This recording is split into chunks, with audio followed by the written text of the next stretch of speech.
L'essentiel de l'information à 12h30 sur LCI avant de retrouver nos éditorialistes. On va longuement en parler. Justement, ni l'un ni l'autre ne veut porter la responsabilité de l'échec des discussions. Benoît Hamon et Jean-Luc Mélenchon ont du mal à s'entendre. Le chef de file de la France Insoumise ne veut pas s'accrocher à un corbillard. En l'occurrence, le Parti Socialiste, contre le vainqueur de la primaire, s'estime le mieux placé pour faire gagner la gauche. Marine Le Pen cherche, elle, à asseoir une stature internationale. La candidate du FN est en déplacement au Liban pour la première fois. Elle s'affiche avec un chef d'État étranger, le président Michel Aoun. Une rencontre officielle pour évoquer la guerre en Syrie, la question des réfugiés ou encore le sort des chrétiens d'Orient. La présidente du Front National doit aussi rencontrer le Premier ministre Saad Hariri. Rarement une élection présidentielle n'aura été aussi imprévisible à 2 mois de l'échéance. Plus d'un Français sur 2 ne sait pas pour qui il va voter selon un sondage Odoxa. Seulement 46% des Français interrogés ont fait leur choix. 33% n'ont pas tranché. 20% hésitent entre 2 candidats. Amazon prévoit de créer plus de 1500 postes en CDI en France cette année. Le géant du commerce en ligne a lancé un vaste plan d'investissement en Europe avec l'objectif d'y créer 15 000 emplois en 2017. Le prix du tabac roulé augmente à partir d'aujourd'hui, une hausse variable selon les marques, mais en moyenne, l'augmentation représentera 15%, soit environ 1 € par paquet.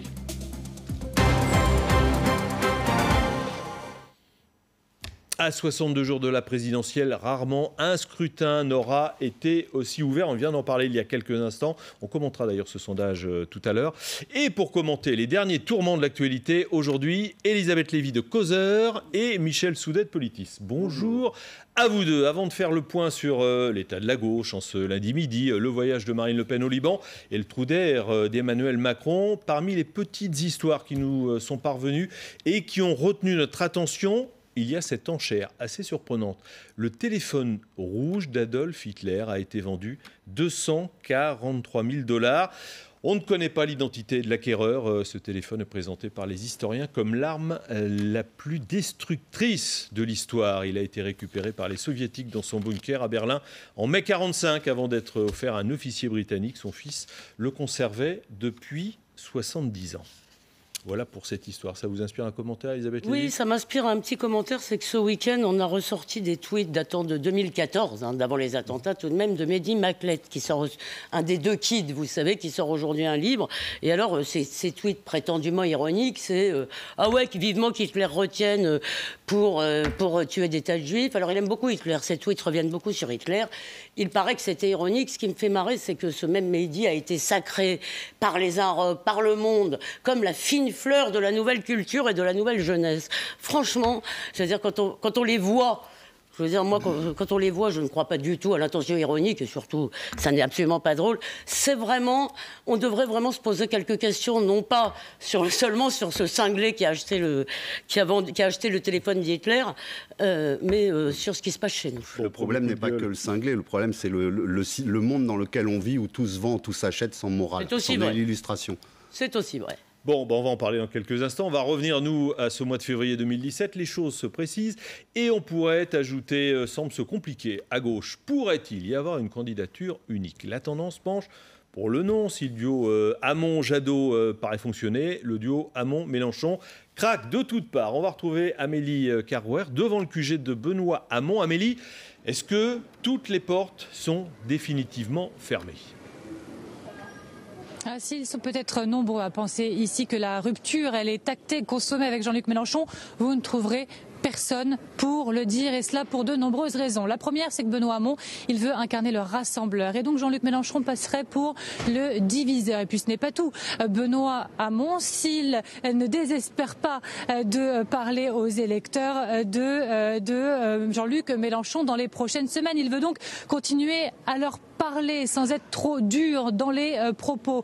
Et puis il y a les cadres du Parti Socialiste qui, eux, ne désespèrent pas de continuer à parler aux communistes pour obtenir leur soutien, si ce n'est pour la présidentielle, pourquoi pas pour les législatives. Et puis il y a les écologistes, on va en reparler dans un instant. Eux, ils tiennent à ce que dans l'accord qu'ils sont en train de ficeler avec le candidat socialiste, eh bien des portes soient laissées ouvertes pour la France insoumise de Jean-Luc Mélenchon pour un peu plus tard. Alors ici, on relativise, on minimise. Écoutez par exemple Jean-Christophe Cambadélis, le patron du Parti Socialiste, il était au QG ce matin.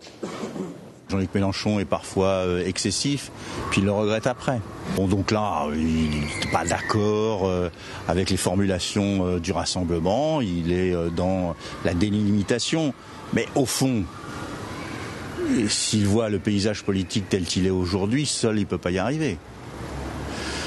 Donc, à un moment donné ou à un autre, la question de l'unité, au présidentiel ou aux législatives, sera posée. Donc moi, je pense que nous sommes condamnés, tous ceux qui sont de gauche, les écologistes, à se rassembler. Les rapports sont nettement plus simples entre Benoît Hamon et Yannick Jadot qui s'entretiennent à la mi-journée pour continuer à parler de cet accord qu'ils tentent de ficeler. Et ça pourrait aller assez vite, nous dit-on, parce que l'accord, il doit être trouvé au milieu de semaine, certainement mercredi, pour 2 raisons pragmatiques. La première, c'est que les Verts veulent faire voter cet accord par leurs militants avant de le mettre en application. Ils veulent faire voter dès ce week-end. L'autre raison, c'est que les kits de parrainage sont envoyés aux élus en fin de semaine. Vous savez, c'est ces kits qui transforment les signatures de promesses à signatures réel. Alors il reste que quelques points précisés, nous dit-on, sur la sortie du nucléaire, sur la mise en place d'une constituante, sur la gouvernance aussi de la zone euro. Mais cela semble donc plutôt bien parti, confiance dans les deux camps. Donc tête à tête, on le rappelle, ce midi, Benoît Hamon et Yannick Jadot, mais bien loin des caméras. Merci Amélie. Bon, en résumé, Hamon-Jadot, ça se précise. Par contre, Hamon-Mélenchon, là, ça commence à devenir plus compliqué. Les petits calculs, ils sont pas loin. On vient d'entendre Amélie, on a très bien compris où il voulait en venir, ou ne pas en venir d'ailleurs. Je pense pas qu'on puisse parler de petits calculs. C'est pas non plus une question d'ego. Il y a des véritables divergences sur le projet. Celui de Benoît Hamon d'ailleurs n'est pas bouclé, loin de là. Il n'a juste posé des briques, comme il l'a dit pendant la primaire. Fondamentalement, il y a une divergence sur la stratégie, la manière de s'y prendre pour ramener les électeurs à la politique, ramener les électeurs au vote. Je vous entendais tout à l'heure sur votre antenne parler de l'énorme masse d'électeurs qui ne savent pas encore pour qui voter. Il y a aussi tous les électeurs qui, de plus en plus nombreux d'ailleurs, ce qui est tout à fait étonnant à ce stade d'une campagne électorale, pensent qu'ils ne vont pas voter. Le nombre de gens qui déclarent qu'ils s'abstiendraient serait en hausse. Donc, d'un côté, on a Benoît Hamon qui, dans une stratégie très classique, veut rassembler les petits groupes de la gauche, mais la gauche, c'est aux dernières élections 34-36%. Donc vous voyez qu'on est loin des 50%. Et Jean-Luc Mélenchon qui est dans une autre stratégie qui est de s'adresser directement aux électeurs. Alors on dit de s'adresser directement au peuple. C'est vrai que ça peut rentrer dans le cadre habituel d'une élection présidentielle sous la 5e. Mais au-delà de ça, c'est pour s'adresser à tous ces gens un peu déboussolés, leur faire des véritables propositions et à eux de se déterminer. Donc on n'est pas du tout dans la même démarche de l'un et de l'autre. Il va falloir quand même se dépêcher, parce que là, Amélie nous le disait, les signatures, le compte à rebours est enclenché par contre. Bien que vous n'ayez pas l'air de vous rendre compte que vous vous adressez à moi, je vais quand même vous répondre. Je ne suis pas totalement en désaccord avec vous d'ailleurs sur le fait qu'il n'y a pas que des querelles d'ego. Il y a 2 problèmes à mon avis. Il y a le fait... Vous allez quand même vous regarder aussi parce que c'est difficile de parler à quelqu'un qui vous regarde. Allez, on va être œcuménique. Donc, il n'y a pas que des querelles d'ego parce que il y a d'abord, si vous voulez, le fait qu'il drague le même électorat. Avec les deux, le même problème, c'est-à-dire Jean-Luc Mélenchon a eu 11% des ouvriers à la dernière élection présidentielle. Et le candidat socialiste, il a fait 11,1, Hollande avait fait un peu mieux, mais disons que dans une tendance, c'était plutôt une rupture. En réalité, il peine, la gauche, cette gauche, peine depuis très longtemps à avoir le vote ouvrier qui affiche le camp chez Le Pen. En revanche, là où je suis d'accord, oui, c'est que effectivement, ils n'ont pas tout à fait la même ligne. Ils ne jouent pas tout à fait sur la même fibre. Il y a une chose qui me frappe. Bon, d'abord, je le dis tout net, je trouve que Mélenchon a incomparablement plus de talent et fait une incomparablement meilleure campagne que Benoît Hamon. Si j'avais à choisir entre les deux, je n'aurais aucun problème. Mais aussi pour autre chose, Mélenchon, malgré tout, il est beaucoup plus laïque, par exemple, que Benoît Hamon. Et ce qui est intéressant, je trouve, c'est que Benoît Hamon apparaît quand même comme le candidat de Nuit debout. Il nous la joue, c'est l'utopie, etc. Si vous voulez. Et du coup, Mélenchon apparaît presque comme pragmatique. Il essaye de parler. Hier, il a parlé, je vous avoue que je l'ai regardé un tout petit peu. Sa chaîne YouTube. Mais il essaye de parler assez concrètement de son programme. Et cela dit, pour ce qui est de se désister l'un en face de l'autre, je ne vois vraiment pas pourquoi l'un des deux le ferait tant qu'il n'y a pas un dévissage de l'un ou de l'autre dans les sondages. Ça va leur servir de primaire, en quelque sorte. Je vous ouvre une petite parenthèse en parlant sondage. Dernier sondage, aujourd'hui, je ne sais pas quelle est la référence. Opinionway, 16% Hamon, 11% Mélenchon, visiblement. On reste sur les mêmes écarts. Voilà, suite de la discussion. On reste sur les mêmes écarts, mais on voit où est le problème. François Hollande, c'était 28% au premier tour de la présidentielle. Quand le candidat du Parti socialiste tombe à, même si 16%, ça paraît soudainement optimiste, quand il en est là, c'est bien qu'il y a un problème quelque part. Et le problème, il vient de la gestion, alors, qui a été celle du gouvernement. Alors, tout le discours de Benoît Hamon, bon, c'est subtil et tactique, mais il dit il faut ne pas regarder le passé, on ne va pas continuer à se quereller sur les 5 ou 10 dernières années. C'est la place du PS. C'est en quelque sorte, si vous voulez, les socialistes ont pris l'habitude depuis, je veux dire, les années 30 en quelque sorte. C'est que, naturellement, c'est le non. Parce qu'il y a eu les périodes, justement, depuis les années... 69. Pardon. Depuis les années 70, si vous voulez, c'est le Parti socialiste, 70-80, avec Mitterrand, qui est naturellement le pivot de la gauche. Mais, et je ne sais pas, il est possible qu'il y ait une espèce d'idée qu'il y ait encore un électorat qui soit très légitimiste avec le signifiant PS. C'est possible. Mais en réalité, vous avez raison, c'est pas du tout joué. On peut assister, c'est un peu le pari de Mélenchon, que d'assister à un rééquilibrage ou à un recentrage de la gauche où le PS serait un parti d'appoint. Parce que Jean-Luc Mélenchon est très ferme. On va le réécouter, puis on va réagir avant de tourner la page et de s'intéresser à Marine Le Pen. Tourner la page de la gauche ? Non. De tourner la page de cette séquence. Ne me faites pas dire ce que je n'ai pas dit. Alors après, j'apprends que non, j'aurais fermé la porte. C'est quand même moi qui ai fait le pas. Bon, je trouve ça un peu dommage, mais je ne vais pas passer ma vie là-dessus. Je ne suis pas un amoureux éconduit, je me permets de vous le rappeler. C'est où je vais. Il y a un programme, il est chiffré, je compte sur une certaine mécanique économique. On peut discuter ma position. Les autres, on peut discuter de rien, on ne sait pas ce qu'est leur position. Bon, voilà, c'est une posture ou c'est le fond de sa pensée ou c'est terminé, il n'y aura pas d'alliance? C'est pas une posture. Bon, il y a eu une séquence où tout le monde s'interrogeait quand est-ce qu'ils vont se rencontrer, quand est-ce qu'ils vont discuter, parce que Benoît Hamon avait lancé l'idée qu'il allait appeler le lendemain au téléphone, ce qu'il n'a pas fait pendant près de 3 semaines. Donc, mais pendant qu'on en est à raconter ce feuilleton, c'est vrai que la campagne ne se passe pas en discussion sur les projets des uns des autres. On a des tas de diversions et bon, les histoires autour de François Fillon, ça en est aussi, parce que pendant qu'on parle de ça à longueur de temps, il va faire une conférence de presse, qu'est-ce qu'il va pouvoir dire, etc.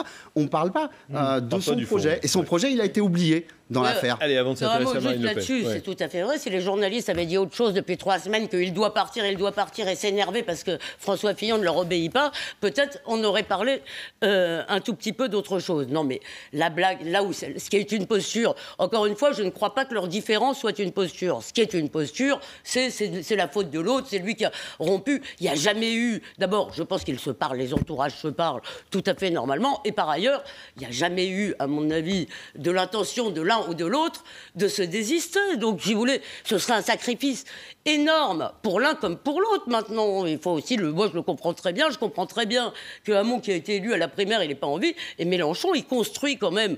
On aime ou on n'aime pas, mais il construit quand même depuis plusieurs années. Franchement, je comprends qu'il ne le fasse pas. Depuis 1981, il y a toujours eu 2 candidatures à gauche. Au premier tour de l'élection présidentielle. Le PC, à l'époque, il faisait 15%. Vous avez raison, mais l'une était au moins sûre d'arriver au second tour. Ouais. Ce qui n'est pas donné cette fois. Là, on est tous d'accord. Bon, pendant ce temps, Marine Le Pen, elle poursuit son voyage au Liban. Dernières images en provenance de Beyrouth, elles viennent tout juste d'arriver. C'est la rencontre entre Marine Le Pen et le président Michel Aoun. Voilà, on est au palais présidentiel. Michel Aoun, qui est un chrétien, qui est plutôt proche, on va le dire comme ça, des Syriens. Il aura une visite auprès d'un... vous allez commenter dans quelques instants. Le Premier ministre libanais, qui lui n'est pas du tout sur la même tendance, Hariri, sunnite, ça sera peut-être un peu plus compliqué. Avec ce voyage, elle valorise une image, la reconnaissance internationale, qui n'était pas forcément son point fort jusque-là. C'est tout, c'est que du bonus pour Excusez-moi, encore une fois, sauf si j'ai raté quelque chose et que le Front National ne respecterait pas les principes de la République, en conséquence de quoi il devrait être exclu de la compétition, je ne vois pas pourquoi. Je veux dire, Emmanuel Macron serait reçu avec les honneurs à Alger et pas Marine Le Pen, d'autant plus qu'elle va... C'était pas toujours le cas. Vous êtes d'accord ça prouve, sur le constat. Ça prouve que des gens, si vous voulez, d'abord... Vous l'avez bien, Aoun est évidemment proche de la Syrie, et la position du Front National sur la Syrie n'est pas du tout étranger, ne soyons pas naïfs, n'est pas du tout étranger, si vous voulez, à cette réception, évidemment. Mais par ailleurs, si vous voulez, ça ne me choque pas du tout qu'on traite Marine Le Pen comme une candidate comme les autres, surtout quand 30 ans de criaillerie, d'indignation, de posture morale ont abouti à faire aller son parti de 5 à 25%. Si vous voulez enrayer l'ascension de Marine Le Pen, il y a une seule chose à faire, enfin une seule chose, c'est répondre aux inquiétudes très souvent légitimes de ses électeurs. C'est tout. Tant que le reste, si vous voulez, c'est à peu près, vous n'allez pas continuer à prendre des postures indignées pendant des années.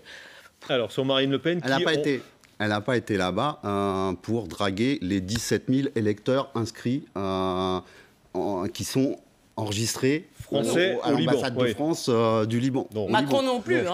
Donc, elle y va. D'ailleurs, parmi ses électeurs, beaucoup pourraient lui reprocher son projet de supprimer la binationalité extra-européenne. Justement, elle a déjà rétropédalé là-bas.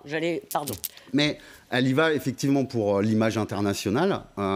C'est la première fois qu'elle peut rencontrer un président en exercice d'un État et un chef de gouvernement. Elle a besoin de ça pour faire montrer sa stature. Notons quand même que le seul endroit où elle peut le faire, c'est dans un État qui est encore très lié à la Syrie et au régime de Bachar el-Assad, qu'elle est la seule à soutenir véritablement.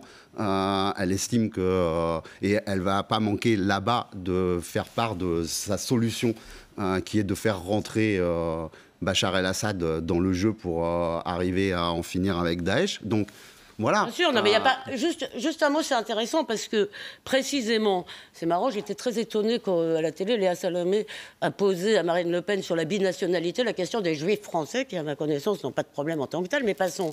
La question qu'elle aurait dû lui poser, c'est le Liban, parce qu'en réalité, au Liban, ça a fait un foin terrible parce qu'il y a beaucoup de gens qui ont la double nationalité et elle a commencé à dire que oui, que ce ne sera pas rétroactif et puis que d'ailleurs, donc, à mon avis, au Liban, elle a déjà commencé à rétropédaler sur le sujet. Sur le reste, vous avez raison, elle n'a pas été obligée là-bas d'aller faire un selfie avec un ancien député.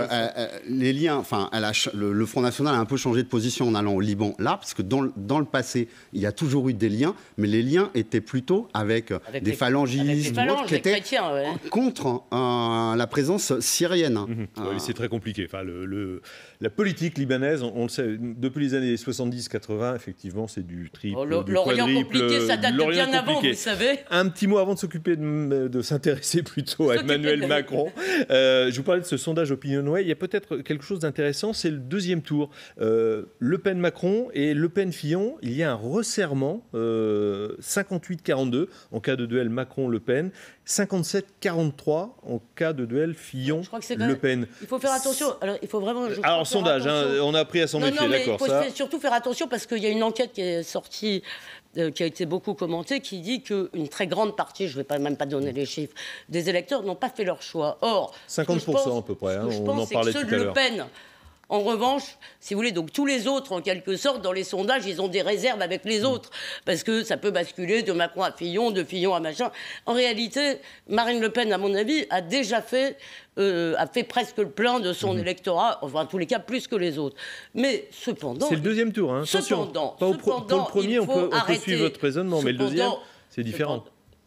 Cependant, peut-être vous avez raison, mais quand même, malgré tout, parce que pour arriver à ce deuxième tour-là, si vous voulez, ce qu'on essaye de nous vendre, c'est de nous dire il y a un deuxième tour Macron-Le Pen avec le revolver sur la tempe. L'enseignement de ça, c'est que les gens arrêtent de croire, si vous voulez, qu'il suffit de se retrouver en face de Le Pen pour gagner. C'est tout à fait vrai. Il faut arrêter de croire que ça ne peut pas arriver. Trump a été élu, Marine Le Pen peut être élue, bien sûr. Bon, on va parler d'Emmanuel Macron. Non, mais c'est pas vrai. Allez, rapide avant de parler de Macron vite fait. Ça fait partie des possibilités, et notamment du fait que ceux qui lui sont opposés ne suscitent pas de désir particulier chez les électeurs. Quelle envie pourrait avoir des électeurs qui vivent chichement, qui sont peu payés dans leur travail, de voter pour un Fillon. Même chose pour un Macron.